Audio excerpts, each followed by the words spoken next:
Good morning, everyone. This is your Nilofer ma'am. I hope you all are fine at your homes and your studies are going well.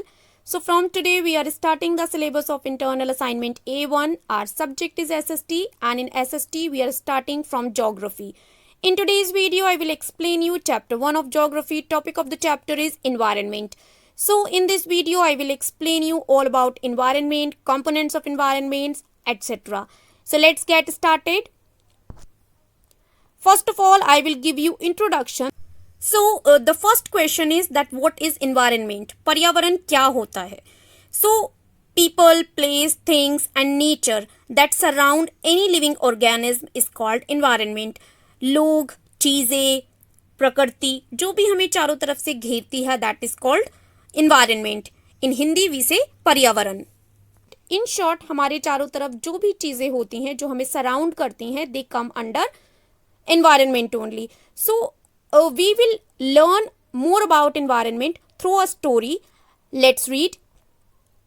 After the long vacation, when Ravi started going to school again, he noticed that the only playground next to his school was dug up. So लंबी छुट्टी के बाद जब रवि ने दोबारा school जाना start किया तब उसने ये नोटिस किया कि केवल एक इकलौता प्लेग्राउंड जो उसके स्कूल के पास था वो खुदा हुआ था. People said that a huge building with many flats will be constructed there. लोगों का कहना था कि एक बहुत बड़ी बिल्डिंग यहाँ पर बनेगी जिसमें काफ़ी सारे फ्लैट्स होंगे. Ravi was almost in tears when he realized that the big playground with its soft grass, marigolds and butterflies is gone forever. Ravi की आंखों में लगभग आंसू आ चुके थे जब उसने ये महसूस किया कि इतना बड़ा प्लेग्राउंड जिसमें इतनी मुलायम घास है, मारीगोल्ड्स के पेड़ हैं, बटरफ्लाइज हैं, ये सब हमेशा के लिए चला जाएगा. He shared his feelings with his classmates. उसने अपनी भावनाओं को अपनी क्लासमेट्स के साथ शेयर किया. In the assembly, the principal too sadly observed, see how our environment is changing. Assembly में प्रिंसिपल ने भी सैडली इस चीज़ को ऑब्जर्व किया कि किस प्रकार से हमारा पर्यावरण जो है वो बदल रहा है. In the class, Ravi asked his teacher, what is environment? So now a question came in Ravi's mind that what is environment, which he asked to the teacher in the class. कि environment क्या होता है. Whatever you see in your surroundings said the teacher. So teacher ने कहा जो भी तुम अपने सराउंडिंग में अपने चारों तरफ देखते हो that come under environment only. Ravi thought aloud. Ravi ने सोचा that means the school building, tables, chairs in the classroom, even that open field, the road, the garbage, my friends, all are parts of our environment. कि जो ये बड़ी सी school building है, table है, chair है, क्लासरूम है, यहाँ तक कि जो बड़े बड़े मैदान हैं खुले हुए, रोड है, गार्बेज है, उसके जो दोस्त हैं वो सभी इन्वायरमेंट के अंतर्गत आते हैं. Yes said the teacher but wait. Teacher ने कहा हाँ ये सही है लेकिन रुको. Some objects are created by nature. कुछ ऑब्जेक्ट्स प्रकृति के द्वारा बनाए जाते हैं. For example mountains, rivers, trees, animals. Others are made by people. और कुछ ऑब्जेक्ट्स जो है वो मानव के द्वारा निर्मित किए जाते हैं. For example roads, cars, clothes, books. Now the teacher said work in pairs. Make a list with your classmates sitting next to you of the creations of nature and by human beings. अब तुम लोगों को pairs में work करना है और एक list बनानी है that the things made by nature and the things made by human beings. Ravi, Paramjeet, Jesse, Mustafa, Asha were all excited about making the list. Ravi, Paramjit, जैसी, मुस्तफ़ा, आशा सारे बहुत उत्सुक थे लिस्ट बनाने के लिए. Why is our environment changing? asked Iqbal. Iqbal ने पूछा कि हमारा पर्यावरण बदल क्यों रहा है. It's all because of our needs. ये सब हमारी ज़रूरतों के कारण हो रहा है. They are increasing day by day. We are therefore modifying and at times even destroying our natural surroundings, the teacher replied. Teacher ने उत्तर दिया कि हमारी जो ज़रूरतें हैं, जो हमारी आवश्यकताएं हैं वो डे बाय डे बढ़ रही हैं जिसकी वजह से हम अपनी सराउंडिंग की काफ़ी चीज़ों को मॉडिफाई करते हैं, उसमें बदलाव करते हैं एंड समटाइम्स जो नेचुरल थिंग्स होती हैं हम उनको डिस्ट्रॉय भी कर देते हैं and that's why our environment is changing. So after learning that what is environment, we will learn about components of environment. So environment is made of some components. Let's see. You can see figure 1.1 in your book also, that is components of environment. So components of environment are divided into three parts, that is natural, prakritik, human made, manav nirmit and human. The things which are related to human, they also come under components of environment. So first we will discuss over natural components of environment, that is land, धरती, air, हवा, water, पानी, living things, anything which is having life, कोई भी चीज जिसमें जीवन है, that come under living things. Next is human made, that is building, parks, bridges, roads, industries, monuments. They all are made by human only. And next is human, the things which are related to human, that is individual person, family, community, religion, educational, economic, political situation. So these all things come under components of environment only. When the all things come together, they form an environment. So now the question will arise in your mind that what is environment? Let's see a proper definition of environment. Environment is our basic life support system. ये एक मूलभूत life support system है हमारे जीवन का. It provides the air we breathe. ये हमें हवा देता है सांस लेने के लिए. The water we drink. पानी देता है पीने के लिए. The food we eat. Food देता है जो हम खाते हैं. And the land where we live. और धरती देता है जहाँ पर हम रहते हैं.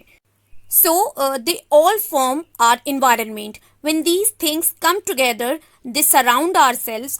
So they form our environment.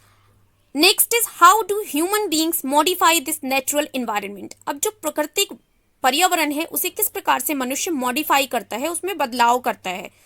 The car fumes pollute the air.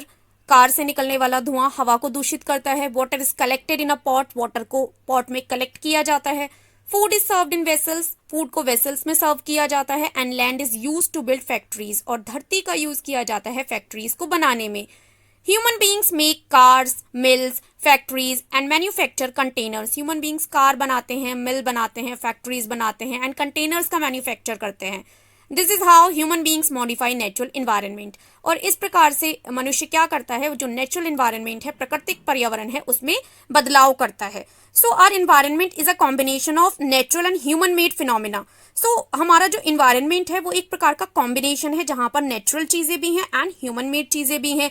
While the natural environment refers to both biotic and abiotic conditions existing on the earth, human environment reveals the activities, creations and interactions among human beings.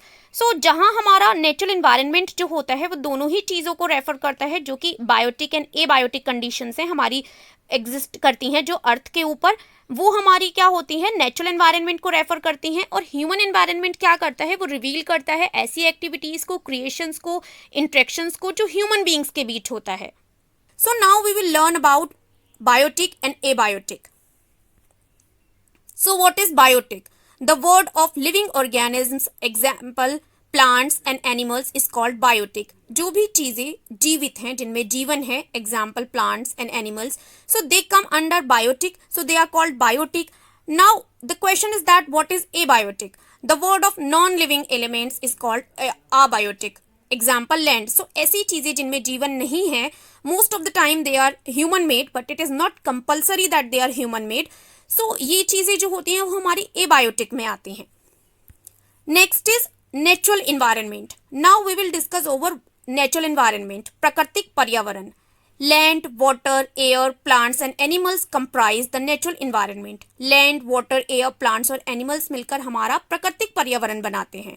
You are familiar with the meaning of lithosphere, hydrosphere, atmosphere and biosphere from your previous class. So in the previous class we have discussed over the hydrosphere, atmosphere, lithosphere, biosphere. So let us learn some more facts about these domains. So these are domains of environment. So we will discuss more facts about these domains. Now let's see.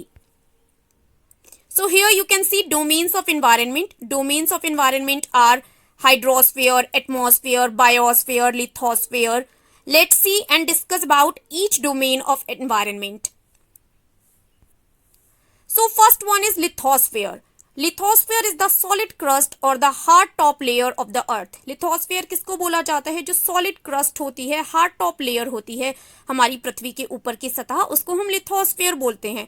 It is made up of rocks and minerals and covered by a thin layer of soil. ये rock के द्वारा, rocks चट्टानों के द्वारा, mineral के द्वारा बनी हुई होती है और ये cover up होती है एक thin layer of soil से, मिट्टी की एक layer से cover होती है. It is an irregular surface with various landforms.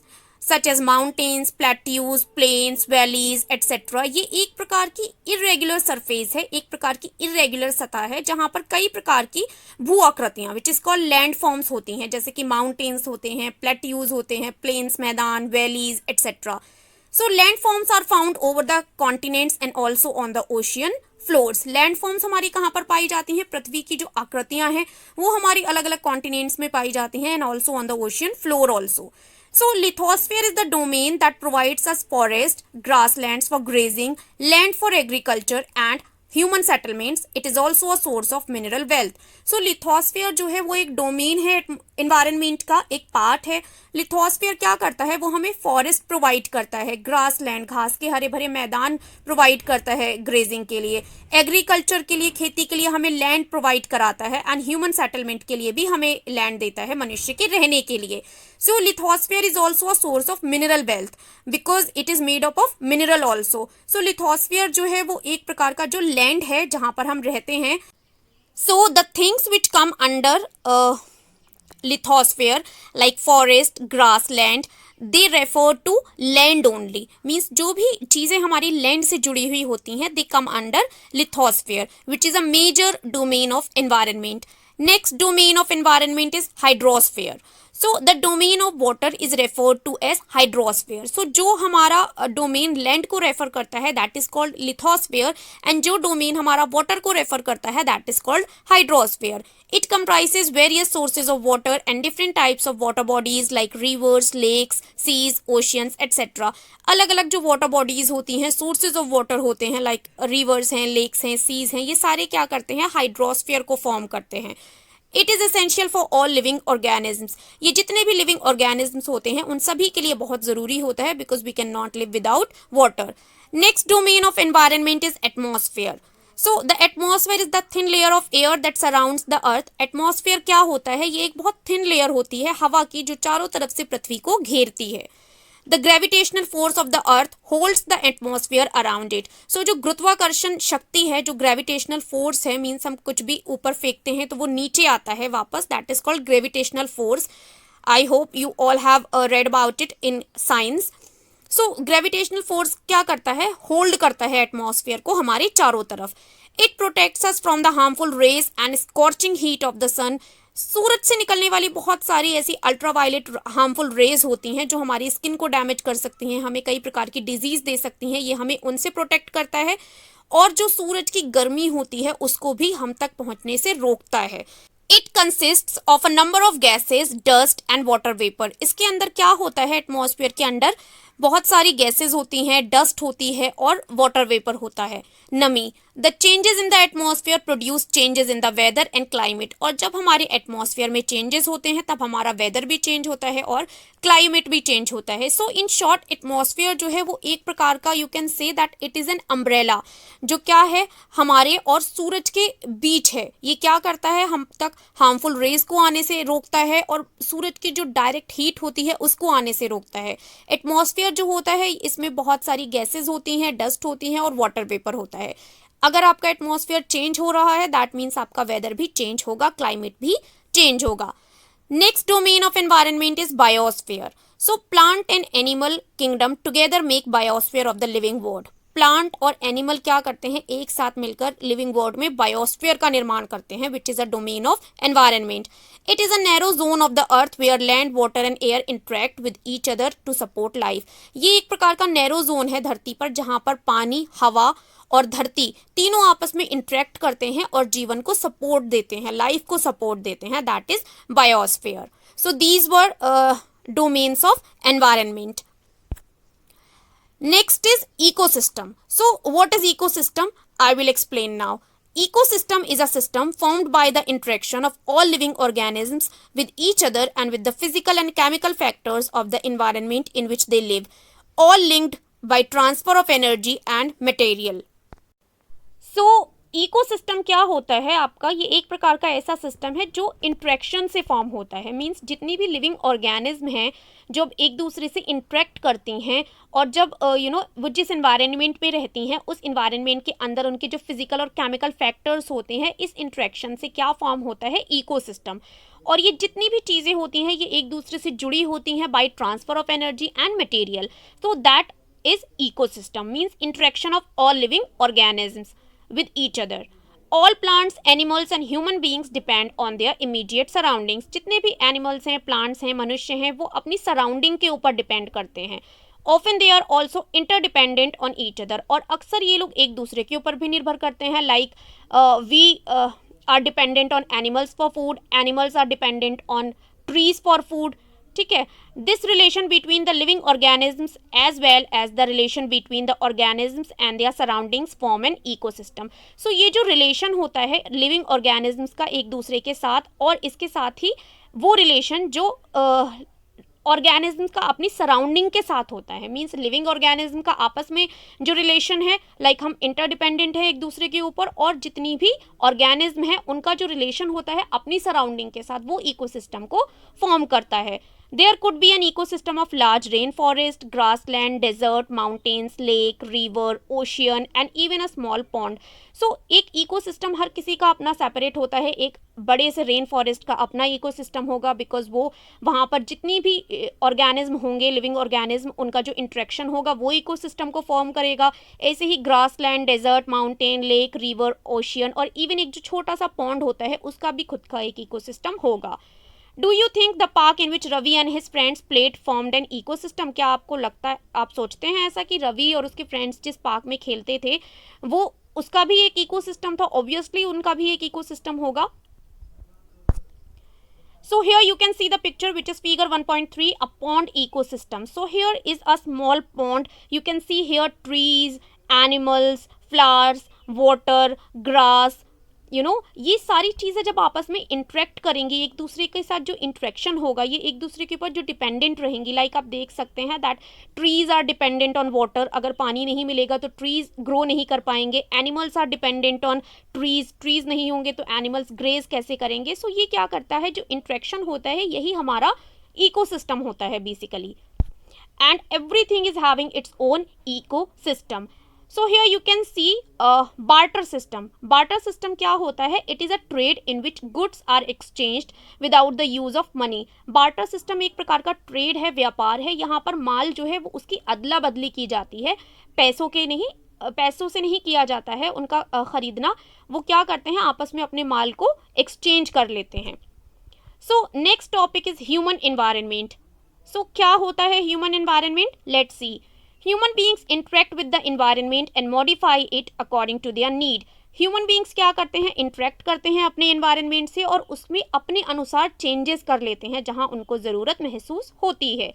Early humans adapted themselves to the natural surroundings. जो स्टार्टिंग में अर्ली ह्यूमंस होते थे वो चेंजेस नहीं करते थे अपनी सराउंडिंग्स में, बल्कि वो अपने आप को अडेप्ट कर लेते थे उसके अकॉर्डिंग, अपने आप को ढाल लेते थे अपने एनवायरनमेंट के according. They led a simple life and fulfilled their requirements from the nature around them. और ये क्या करते थे, एक सादा जीवन जीते थे और इनकी जो भी ज़रूरतें होती थी वो नेचर के द्वारा पूरी कर लेते थे. With time needs grew and became more varied. जैसे जैसे टाइम बढ़ा और हम आगे बढ़ते गए, humans learn new ways to use and change environment. मनुष्य ने नए तरीके सीखे इन्वायरमेंट को चेंज करने के. They learn to grow crops, domesticate animals and lead a settled life. उन्होंने क्या किया, फसल उगाना सीखा, जानवरों को पालतू बनाना सीखा और उन्होंने एक सेटल्ड लाइफ सीखी. मीन्स यहाँ वहाँ भटकने के स्थान पर वो एक जगह पर बस गए. The wheel was invented, surplus food was produced, barter system emerged, trade started and commerce developed. क्या हुआ, व्हील का इन्वेंशन किया गया, पहिए का, सरप्लस फूड का प्रोडक्शन हुआ. बार्टर सिस्टम मैंने आपको बताया कि उन्होंने क्या किया, मनी के प्लेस पर आपस में एक दूसरे से अपनी चीज़ों को अदला बदली स्टार्ट कर दी. ट्रेड स्टार्ट किया, व्यापार हुआ. कॉमर्स डेवलप्ड हुआ. Industrial revolution enabled large scale production. और जो इंडस्ट्रियल रेवोल्यूशन है, जो औद्योगिक क्रांति आई, उसने क्या किया, एक लार्ज स्केल प्रोडक्शन की कर दी. Transportation became faster. तो ट्रांसपोर्टेशन क्या हुआ, तेज हो गया. Information revolution made communication easier and speedy across the world. So information revolution ने क्या किया, कम्युनिकेशन को ईजी कर दिया, स्पीडी कर दिया, तेज कर दिया पूरी दुनिया में. Have you ever thought why you love eating a juicy watermelon in summer and hot roasted peanuts in winter? क्या आपने कभी सोचा है कि आप गर्मियों में जूसी वाटरमेलन खाना और सर्दियों में रोस्टेड भुने हुए पीनट्स खाना क्यों पसंद करते हैं? A perfect balance is necessary between the natural and human environment, and like that एक perfect balance जो होता है वो ज़रूरी होता है, whether in our eatable things, whether in our environment. So हम balance बनाने के लिए ऐसा करते हैं ना, हम गर्मियों में ठंडा होता है वाटरमेलन, दैट्स वाई हम वो खाते हैं. एंड सर्दियों में क्या होता है, पीनट्स जो होते हैं उनसे हमको एनर्जी मिलती है, सो हम रोस्टेड पीनट्स खाते हैं. सो ऐसे ही एक परफेक्ट बैलेंस की आवश्यकता होती है नेचुरल इन्वायरमेंट और ह्यूमन इन्वायरमेंट में. Humans must learn to live and use their environment in a harmonious way. मनुष्य को ज़रूरत है कि वो ऐसे जीना सीखे कि जो इन्वायरमेंट है वो हारमोनियस वे में रहे. So now it is the time for the conclusion of the chapter. So let's see. From the above conversation, you understand that the place, people, things and nature that surround any living organism is called environment.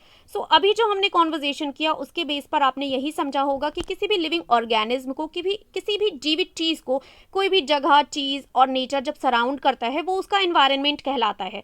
It is a combination of natural and human made phenomena. So जैसे कि मैंने आपको बताया कि ये एक combination होता है जहाँ पर आपकी ह्यूमन मेड थिंग्स भी होती हैं एंड नेचुरल थिंग्स भी होती हैं.